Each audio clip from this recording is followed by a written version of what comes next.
Anote isso aí, não julgue o adulto que eu sou hoje sem conhecer a criança que eu fui. A criança que você foi, o que você viveu, tem impacto em todas as suas relações, no seu casamento, relação com seus filhos, sua relação com o dinheiro, relação com o seu corpo, tem um impacto direto, direto. É uma questão emocional, que faz com que a gente gaste mais do que a gente ganha, ok?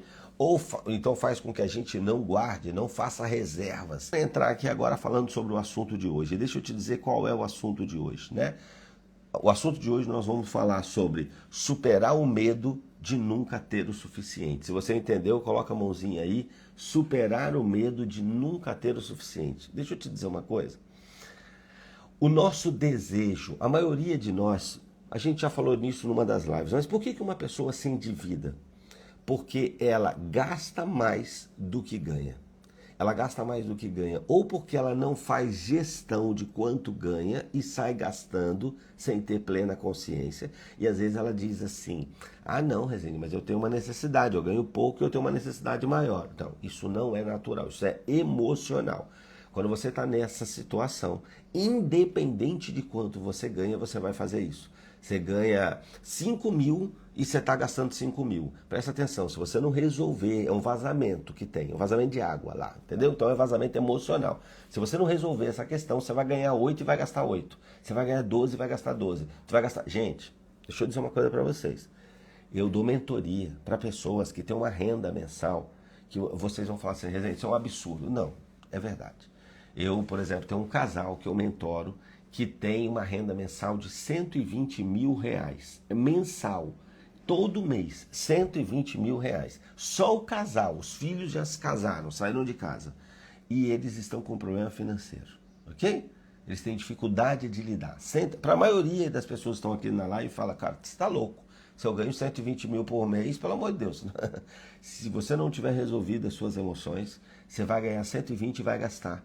Quantos jogadores de futebol você conhece que ganham 1 milhão por mês e quando para de jogar quebra, ok? Financeiramente. Por quê?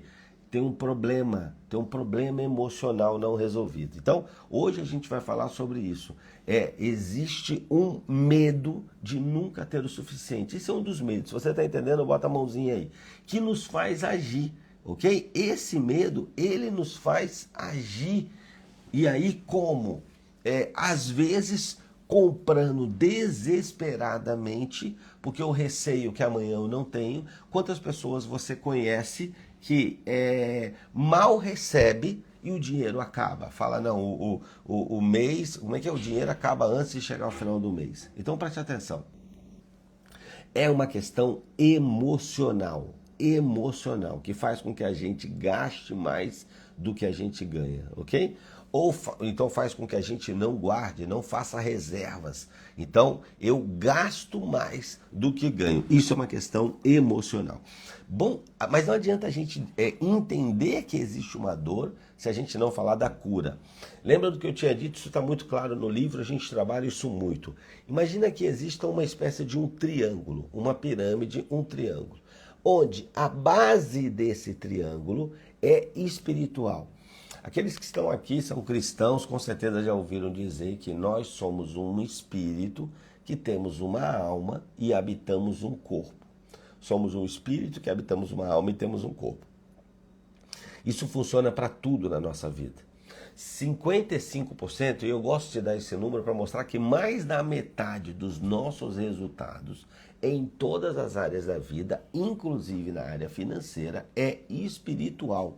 Por isso, alguns dias a gente tem vindo e tem falado sobre princípios. A gente bate muito nisso no livro e no curso. Muitas pessoas, cristãos, não têm vivido os princípios. Presta atenção. Em 1980, o Brasil tinha 6% da população era evangélica, cristãos evangélicos. Hoje são mais de 30 se dizem cristãos evangélicos. Mas que mudança você viu no Brasil? Porque era para ter tido uma mudança consistente num povo que vive princípios, que fala a verdade, um povo que, sabe, que é generoso. Sim, eu conheci dois irmãos com 1 ano de diferença, uma história que me intrigou muito, né? Como que aquilo que a gente vive, a nossa história é significado por cada um de nós, e cada um significa de uma forma diferente. Então, por exemplo, eu conheci um irmão, um dos irmãos, ele era alcoólatra, então quando ele recebia um dinheiro, ele bebia demais, ele chegava em casa, ele batia na esposa, ele agredia a esposa, ele quebrava as coisas dentro de casa, ele agredia os filhos, e chegou a um ponto, ele começou a fazer um tratamento, fazer uma terapia, ele queria, ele não se agradava daquilo dele, e ele começou a fazer, e sendo acompanhado. E aí até que o terapeuta, numa das vezes, sabendo que ele tinha um irmão, e perguntou se esse irmão podia vir numa sessão, e o irmão veio. E o terapeuta perguntou para esse rapaz que era atendido por ele, que tinha um problema com o alcoolismo: por que você entende que você bebe dessa forma e você perde o controle? Ele disse: olha, doutor, eu tive um pai alcoólatra que bebia demais, chegava em casa, ele batia na minha mãe, batia em mim, batia no meu irmão, quebrava as coisas dentro de casa, e eu cresci vendo isso. O que o senhor queria? Eu fiz igual, eu não tenho controle, eu fiz igual.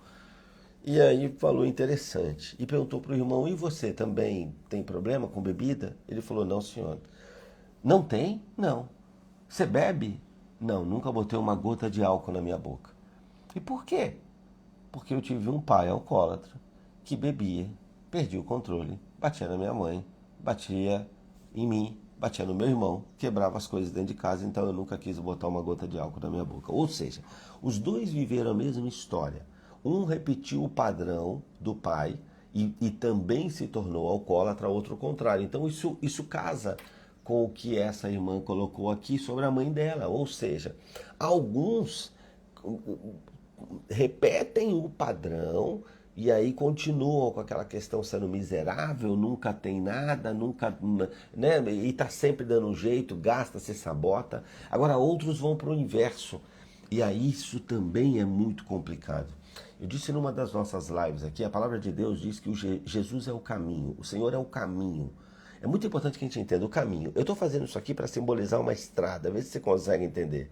O Senhor é o caminho, ok? O caminho. Então presta atenção. Se eu saio da estrada, imagina que isso aqui é uma estrada, o Senhor é o caminho. Se eu saio para a estrada pelo lado esquerdo, eu corro o risco de capotar, de morrer.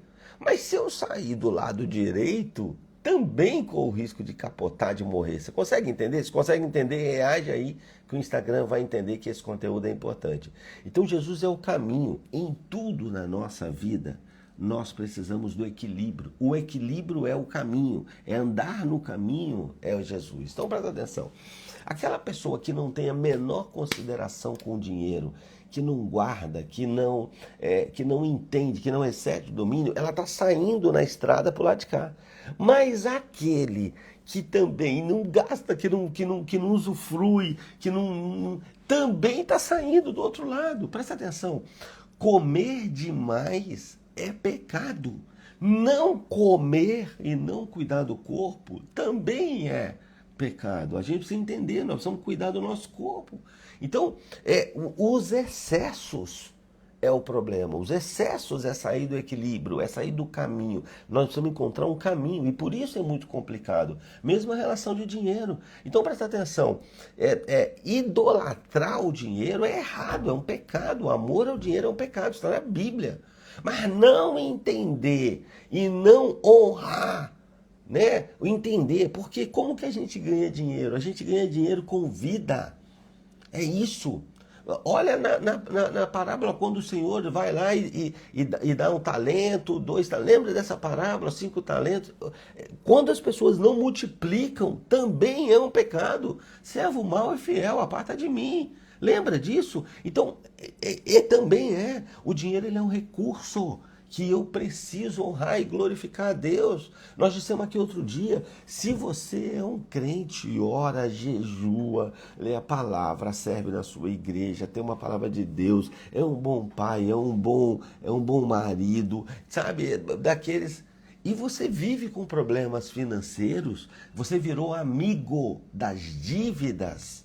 Presta atenção, tem gente olhando para você e falando: não consigo entender que Deus é esse que esse cara acredita. Por quê? Porque, cara, o cara faz tudo certinho e está sempre ferrado. Como é que pode? Que Deus é esse que permite? Então a gente dá mau testemunho do Senhor. É como alguém que não cuida do próprio corpo.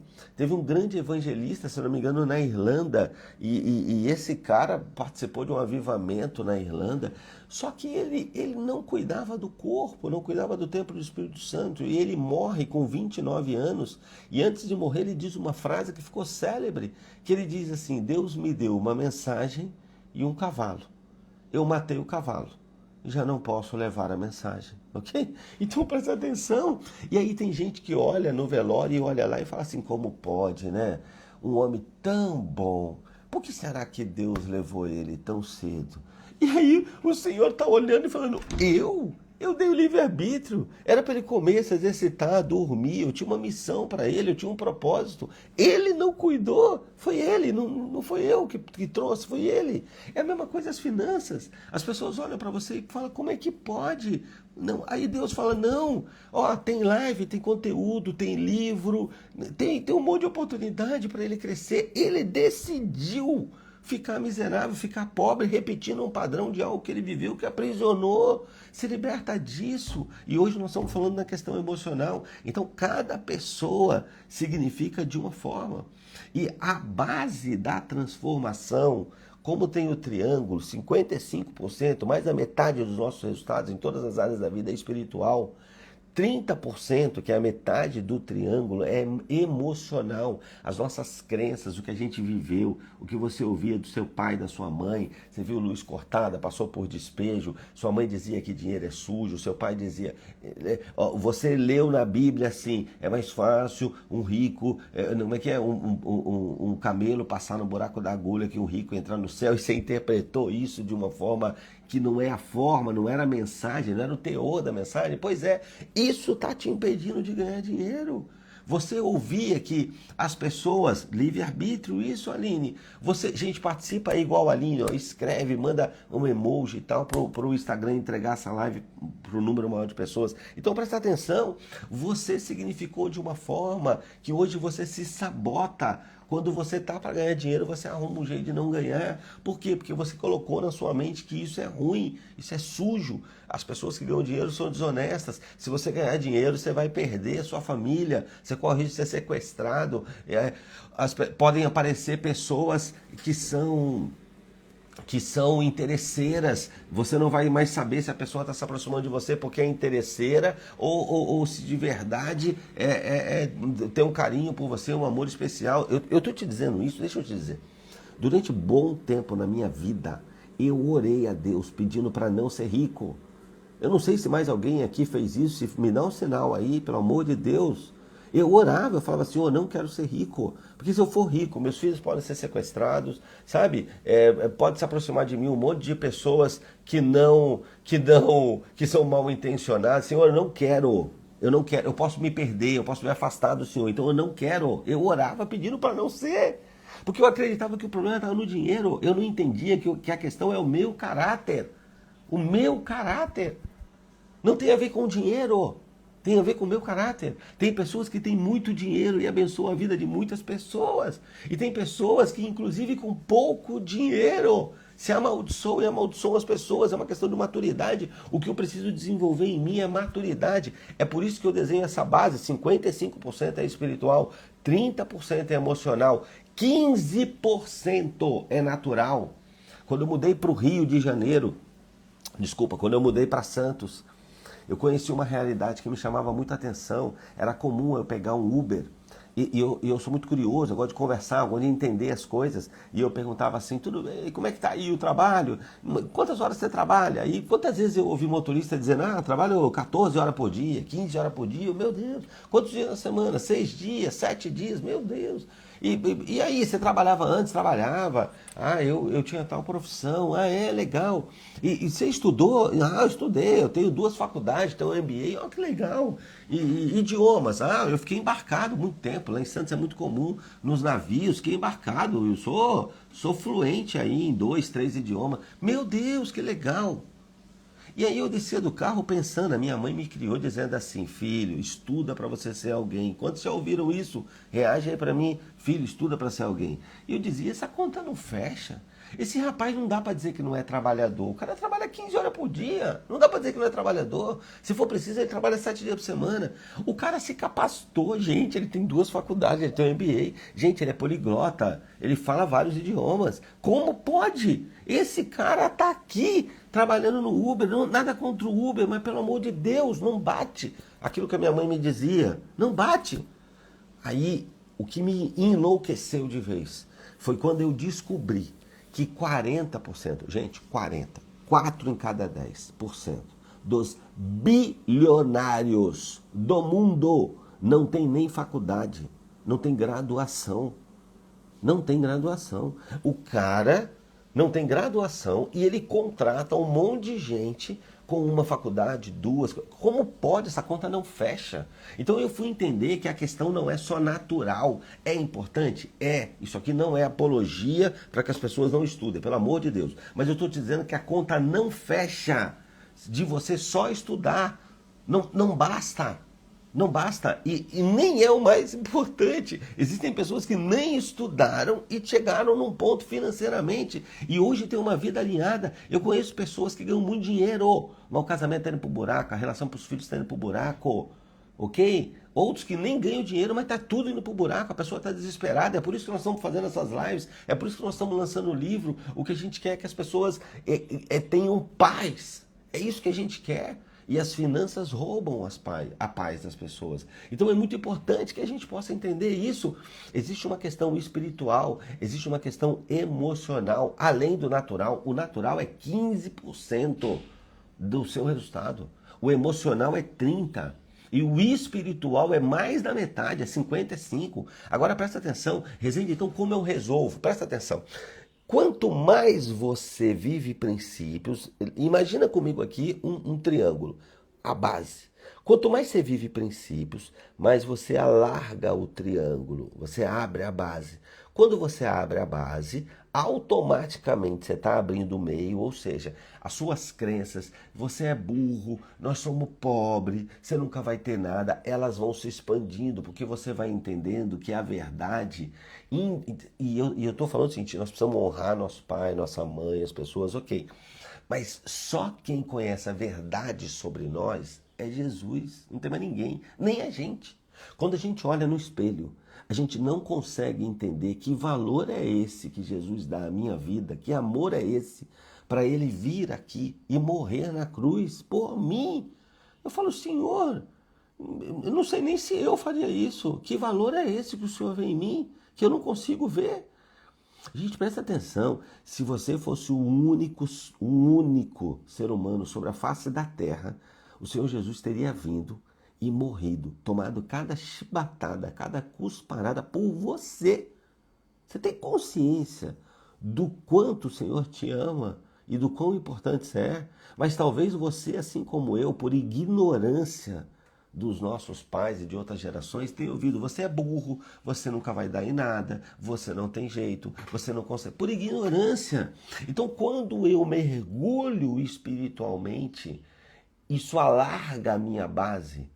E quando alarga a base, alarga. O triângulo que era assim, porque ele fica assim, ó. Agora presta atenção, quando o triângulo abre, pode vir chuva, pode vir tempestade, pode vir o que vier, porque a base está no Senhor e ela não cai. Um triângulo aberto assim, pode vir a chuva que vier, você está conseguindo entender, está conseguindo visualizar? Não vai cair. Agora presta atenção, se você não desenvolve espiritualmente, você deixa de ser uma pirâmide e você é um poste. E quanto mais você cresce, mais perigoso fica, porque qualquer vento você tomba, qualquer chuva você tomba. Não é uma questão de força. Presta atenção, ó, Sansão, pega a Bíblia, homem forte, matava um exército, matou 1000 homens. Gente, um homem forte, mas não tinha base. Não tinha base, não vivia princípios, não era obediente. Você está conseguindo entender isso? Pelo amor de Deus, reage aqui comigo. Como ele não tinha base, ele era muito grande, mas não tinha base. O vento que der, tomba. Você está entendendo? Então, você não ser abençoado financeiramente, não ser rico é uma bênção. Por quê? Porque você não tem base, não tem estrutura para suportar, ok? Não tem estrutura. E Gisele, quando eu ouvi isso, meu Deus, meu pai olhava alguns carros e falava, isso aí é carro de rico, nós já vamos ter. Cara, o dia que eu comprei uma BMW, eu falei, meu Deus, meu pai sempre disse que eu nunca ia ter, e eu não estou fazendo isso, porque presta atenção, para provar nada para meu pai, foi só para me desprender, eu me desprendi disso, que entrou na minha cabeça, nós não vamos poder, nós nunca vamos fazer isso, pelo amor de Deus. Então, ó, eu quero, Salmo 23:1 diz, o Senhor é meu pastor e nada me faltará. Presta atenção, nada. Nada. Ó, nada em grego é nada, nada em italiano é nada, nada em espanhol é nada, nada em português é nada, pelo amor de Deus, é nada, nada me faltará. Agora, o quanto eu acredito nisso, Salmo 23:1, o Senhor é meu pastor e nada me faltará, porque o Senhor, meu Deus, é meu provedor. Isso tem que acalmar o medo que está dentro de mim. Foi Ele que criou o mundo através das palavras. Não há nada que não esteja sob controle de Deus. Então calma aí. Se esse cara, esse meu paizinho está cuidando de mim, que medo eu preciso ter? Porque o medo me faz comprar com medo de que amanhã vai faltar, ou o medo me faz ter uma relação com dinheiro que não é saudável. Por quê? Por causa de um medo. Como eu faço para me livrar desse medo? É a certeza e a convicção que o Deus Pai Todo-Poderoso me ama, deu a vida por mim, está cuidando de mim, nada fugiu ao controle. Eu posso até estar passando um momento desafiador, mas é para o meu bem, porque tudo coopera para o bem daqueles que amam o Senhor. Presta atenção, essa certeza de que Ele é todo poderoso, nada fugiu ao controle dele, Ele me ama, Ele está cuidando de mim e que tudo coopera para aqueles que amam ao Senhor. Isso é o maior antídoto que tem para qualquer medo que eu possa vir a ter, porque o inimigo, o que ele vai tentar fazer? Botar dúvida na minha cabeça. Ó, vai dar errado, ó, você não vai conseguir, presta atenção. E alguns de nós trabalham, parece que é para o inimigo. Pô, a gente fica falando isso para as pessoas que trabalham com a gente. Há um tempo atrás eu estava lá meditando na palavra e estava no texto lá dos mandamentos e cheguei no não matarás. Falei, isso aqui eu tô livre, pelo amor de Deus, nunca matei ninguém. E aí o Espírito Santo falou assim, você já matou muita gente, assassino. Eu disse, como assim? Eu matei? Não. No alto da minha ignorância, quantas vezes eu disse para algumas pessoas, até para filhos, na minha ignorância, porque eu repeti o padrão dos meus pais, você é burro. Você não aprende, você é burro. Naquele momento eu estava matando emocionalmente uma pessoa. Não por maldade, mas por ignorância. Mas a gente faz maldade por ignorância. E eu não estou aqui querendo jogar culpa sobre seus pais, pelo amor de Deus. Eles fizeram o melhor que eles podiam com aquilo que eles tinham. Nem culpa sobre você, se você já disse para os seus filhos, como eu já falei. Eu só estou dizendo que a verdade nos liberta. Não façam isso. Não matem ninguém. E não aceitem que as pessoas te digam que você é algo, porque quem sabe quem você é o Senhor Jesus. E olha só, é muito importante que você possa identificar esse medo da escassez presente na sua vida, porque ele te leva a agir ou ele te leva a paralisar, ok? Então, esse seu medo, talvez você diga para mim, eu não tenho medo, Rezende, da escassez. Não, presta atenção, o que mostra que você tem medo são os seus atos. É quando você compra sem saber se pode. Quando você não tem limite no cartão e você compra, isso é medo. Medo de faltar. É dizer para você, eu trabalho tanto que eu mereço. Ou seja, você está querendo uma recompensa material pelo que você faz. Ok? Conhecereis a verdade vos libertará. Pelo amor de Deus, nós precisamos entender isso.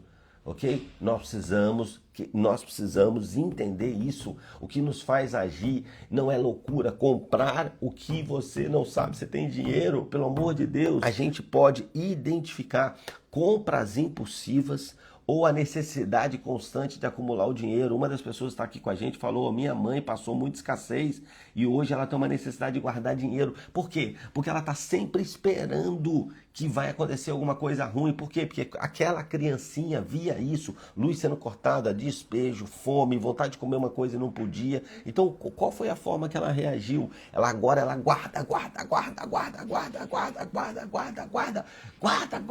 porque nunca é o bastante, porque aquilo que ela passou lá, aquela criança ferida ainda mora nela. Presta atenção, não julgue o adulto que eu sou hoje sem conhecer a criança que eu fui. Anote isso aí. Não julgue o adulto que eu sou hoje sem conhecer a criança que eu fui. A criança que você foi, o que você viveu, tem impacto em todas as suas relações. No seu casamento, a relação com seus filhos, sua relação com o dinheiro, a relação com o seu corpo. Tem um impacto direto na sua vida. Então, a gente precisa voltar à origem para a gente poder desmistificar algumas coisas e destravar algumas coisas. Então, ou a pessoa gasta muito, a forma como ela reage, ou ela guarda muito. E aí, presta atenção, tem um caminho. Jesus é o caminho, a estrada aqui. Presta atenção, isso aqui é uma estrada. Sair para cá ou sair para cá, tu vai capotar do mesmo jeito, filho. Então, às vezes a pessoa tá guardando e tá falando do outro. Não, esse gasta demais, se mete em dívida. Tá, mas você também não tá usufruindo, a palavra de Deus condena isso. Aí tem aquele que, nossa, aquele guarda demais, ele não usufrui a vida, aí ele vive endividado, ele gasta, desperdício. Presta atenção, os dois estão cometendo erros. É bom que a gente entenda. Eu preciso descobrir qual é o caminho. E o que eu preciso ter? Igual aqueles olhos de gato na beira da estrada. Sabe, quando você vai sair da estrada, o carro treme assim, você fala, ih, eu tô quase saindo da faixa. Aí você volta. Aí você tem do outro lado também um olho de gato. O carro treme, você volta para a estrada. Nós não podemos sair de nenhum dos dois lados. De nenhum dos dois lados. Senão, o que eu preciso fazer? Alimentar a base. Eu preciso fazer esse triângulo crescer. E é espiritualmente que eu faço isso. Porque quando eu faço isso, eu mudo todas as crenças que eu tenho e naturalmente eu me capacito, ok? Independente. É lógico que quanto mais eu tiver estudado, mais eu tiver capacitado, mais eu tenho como ir longe, ok? Mas não adianta ter só isso se eu não alimento o meu espiritual. Aí você vai dizer, Rezende, mas eu conheço pessoas muito ricas que não são nada espiritualizadas. Ok, ricas é uma coisa, próspera é outra. São duas coisas diferentes. Próspero não é sobre ter tudo, é sobre não sentir falta de nada. Eu estou pouco me lixando se você vai ser muito rico, ter avião, jatinho. Eu já tive em eventos onde sentou do meu lado um cara muito conhecido no Brasil, participando do mesmo treinamento que eu, sentou na minha mesa, ele e a esposa dele, na época com a minha esposa, e a gente sentou junto. E quando a pessoa que estava tocando o treinamento perguntou, alguém que entrou aqui hoje pensou em tirar a própria vida? Esse cara rico, dono de jatinho, de iate, levantou a mão. Eu não estou falando sobre isso, que adianta você ser rico a esse ponto e não ter paz, seu casamento está indo para o buraco, sua relação com seus filhos para o buraco, você não tem intimidade com Deus, você não cuida do seu corpo, pelo amor de Deus, isso é uma maldição, isso não é? Lembra a saída? Existem pessoas pobres, existem pessoas muito ricas perdendo a paz. Não, nós precisamos andar no caminho. Você pode ser bilionário, mas tem que ter paz. Tem que ter prosperidade. Não é sobre ter tudo, é sobre não sentir falta de nada. Não é isso que nós precisamos saber, dominar o dinheiro, ok? Eu tinha uma compulsão em comprar perfume por ter escutado da minha que era fedida. Você está entendendo? Olha o que a Lidiane botou. Ela ouvia quando era criança que ela era fedida. Então o que ela faz? Todo o dinheiro que ela tem, ela vai e compra perfume. Existe um fundo emocional, existe espiritual, existe emocional naquilo que a gente faz. Existem pessoas que têm compulsão por comida e às vezes pode ser por ter passado uma necessidade quando era criança e agora não para de comer. Por quê? Porque, gente, eu já senti falta, eu não quero mais. Então se tem, eu como. Cada pessoa desenvolve, significa isso de uma forma diferente. O que nós precisamos saber? Existe impacto na nossa vida. Então assim, nós precisamos alimentar essa prática de confiar em Deus. Mas presta atenção. Duas coisas que eu não posso acreditar. Uma é que Deus não vai fazer nada. A segunda é que Deus vai fazer tudo. Dois erros. Lembra o caminho? Então, tem pessoas que falam, não, eu não acredito que Deus vai fazer. Você saiu do caminho. Outras falam, não, eu acredito muito, Deus vai resolver tudo. Pelo amor de Deus, você tem a sua parte para fazer. É o meio do caminho. É o caminho. O caminho. Então, nós precisamos confiar em Deus, nós precisamos trabalhar o nosso lado espiritual, nós precisamos trabalhar o nosso lado emocional, mas nós precisamos fazer um orçamento, nós precisamos saber se o cartão tem crédito, nós precisamos saber se a gente pode... Nós precisamos fazer a nossa parte, o natural. Então tem o espiritual, tem o emocional e tem o natural. É por isso que algumas pessoas saem da situação do endividamento e voltam. Por quê? Porque ela não resolveu o problema em definitivo. Tá certo? Então assim, imagina que você tem um vazamento na sua casa, você enxuga o chão. Mas se você não resolveu o vazamento, daqui a pouco tá tudo molhado de novo. Então a gente precisa ir mais profundo. É disso que a gente está tratando nesse livro, é disso que a gente está tratando nesse curso. E eu quero te lembrar, uma condição especial. O curso custa R$ 289 ou 12 de 28,90. Mas para quem está aqui na live, que me mandar uma mensagem falando, Rezende, quero fazer o curso, vai sair por R$ 98,00 ou 12 de 9,80. Então você me manda a mensagem, faz esse curso e para a gente caminhar junto, para você entender, você precisa resolver essa questão em definitivo, ok? É muito importante. É muito importante que a gente cuide e que a gente alimente a nossa confiança em Deus. Aí existem pessoas, às vezes eu vou dar mentoria, seja de empreendedorismo, seja de finanças, eu começo a explicar isso, a pessoa fala, não, eu não gosto dessa conversa de Deus, eu quero falar aqui negócio das finanças. Eu falo, meu irmão, eu não conheço outro caminho. Tudo que eu te falar aqui é um remendo, ok? Daqui a pouco vai ter problema de novo. Você precisa mergulhar nisso, você precisa entender essa questão.